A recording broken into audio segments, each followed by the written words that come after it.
I took it back, and that was the end of my criminal career. Known as the First Lady of Cinema, Hepburn was more than just a Hollywood icon. She was a trailblazer who defied societal norms, broke conventions, and left an indelible mark on the film industry. However, her career and personal life were far from the picture-perfect stories often associated with Hollywood's golden age. Katharine's personal life was a series of consecutive tragedies. She was the unfortunate child who discovered her brother's suicide. Mysteriously, she also lost her own birthday and had to adopt the birth date of her late brother. Countless other enigmatic stories surround the life of this Hollywood icon. Stay tuned to uncover more. A career defined by excellence and independence. Born on May 12, 1907, in Hartford, Connecticut, Katharine Hepburn grew up in a household that championed progressive ideals. Her mother was a staunch advocate for women's suffrage, and her father, a urologist, was dedicated to public health campaigns. These influences shaped young Hepburn into a fearless individual who wasn't afraid to speak her mind. Hepburn's path to stardom began on the stage, where her commanding presence and sharp wit caught the attention of Broadway producers. Hollywood soon came calling, and Hepburn made her film debut in A Bill of Divorcement, 1932.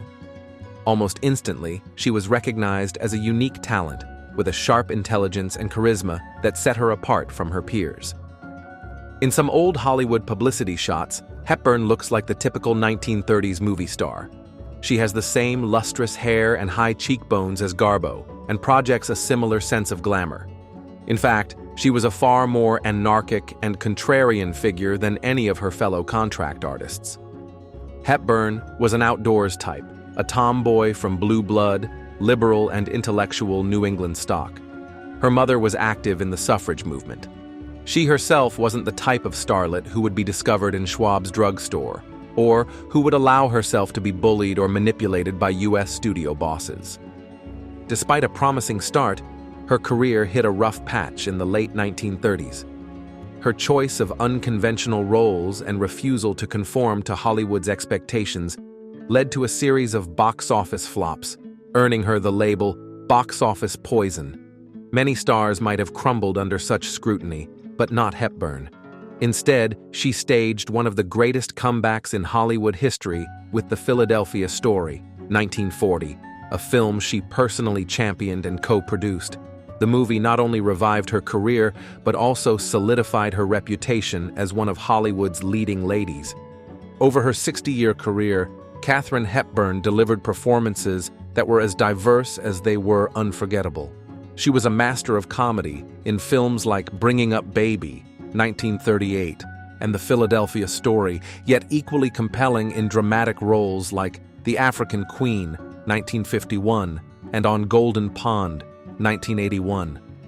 Her record-breaking 4 Academy Awards for Best Actress, earned for Morning Glory, 1933, Guess Who's Coming to Dinner, 1967, The Lion in Winter, 1968, and On Golden Pond, remain unmatched. But Hepburn's contributions to Hollywood weren't just about accolades. She redefined what it meant to be a female star in an industry that often reduced women to mere ornaments. Hepburn's roles showcased women as strong, intelligent, and independent, traits that mirrored her own personality. Tragedies follow one after another. While the Golden Age star's on-screen persona was all melodrama and romance, with her film appearances almost always including a love story with one of Hollywood's leading hunks of the day, the reality of Hepburn's life was not always sunshine and roses. In fact, from the time she was a young child up until her final days, the actor's life was marked by tragic circumstances.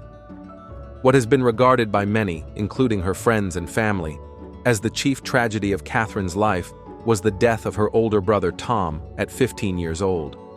The painful incident would follow the star all her life and repeatedly came up in her interviews toward the end of her life.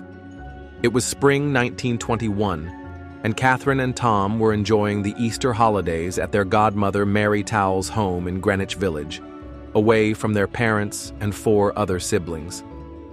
After eating breakfast with Mary, 13-year-old Katharine was asked to wake her brother for fear that the two siblings would miss their train back home to Connecticut.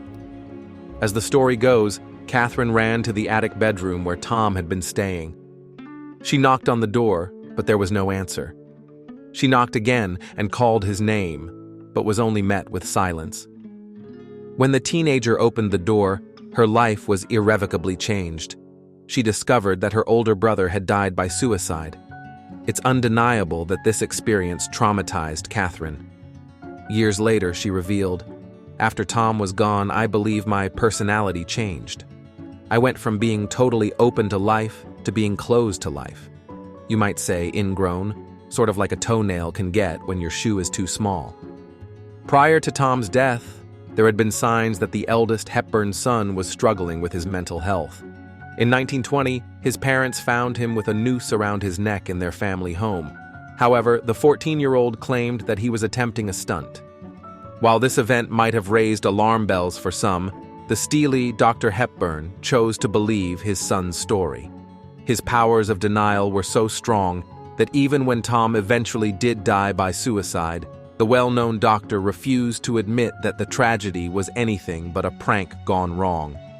In the days following Tom's death, the New York Times ran a story recounting the tragedy from Dr. Hepburn's perspective. The headline read, "Says son's hanging was boyish stunt. Dr. Hepburn now believes lad strangled when rehearsing trick after visit to movies." While Katharine never spoke about how her father's behavior during this time affected her, it was clear to those around her that Tom's death and the spectacle surrounding it took its toll. In his later years, Katharine and Tom's brother Bob recounted how he witnessed Katharine throwing herself into her studies and growing closer to her father. Most telling of all, Katharine began celebrating her birthday on November 8th, Tom's birthday, rather than her own birth date of May 12th. Katharine's string of tragedies did not end there. Numerous other members of her family died by suicide. In 2021, a wide-ranging scientific study produced proof that suicide might have a genetic link. Together, scientists at Mount Sinai were able to identify a chromosome variation that, if present in an individual's DNA, increased the likelihood that they will attempt suicide in their lifetime. This study gives empirical evidence to a long-held belief that suicide runs in families. While it's unknown whether the Hepburns had this chromosome variation, a number of suicides were a part of their family history. In the time since Katharine's natural death in 2003, biographers discovered that in addition to her older brother Tom's death, 4 other notable suicides occurred. Fred Houghton, Katharine's maternal grandfather, died by suicide in 1892, with the nature of his death kept secret from his grandchildren. Additionally, Katharine's great-uncle on her mother's side, Charlie Houghton, died by suicide in 1897. On her father's side of the family, Katharine's uncles, Charlie Hepburn and Dr. Sewell Hepburn, died by suicide in 1915 and 1921, respectively. With this series of tragedies in her family history, Katharine's ambition and sense of control over her own life can be viewed as a way to break the cycle of misfortune and grief that seemed to haunt her from both sides of her family. Unhappy marriage. Despite the tabloids abounding in rumors of Katharine Hepburn's love affairs, the screen legend only said, "I do," once. In 1928, she married businessman Ludlow Ogden Smith. In a different universe, the two may have been a match made in heaven, but the up-and-coming actor was too fiery a personality for the gentle-spirited young man from New England. Decades later, Bob Hepburn would report that his older sister was a natural boss and overpowered her starry-eyed beau.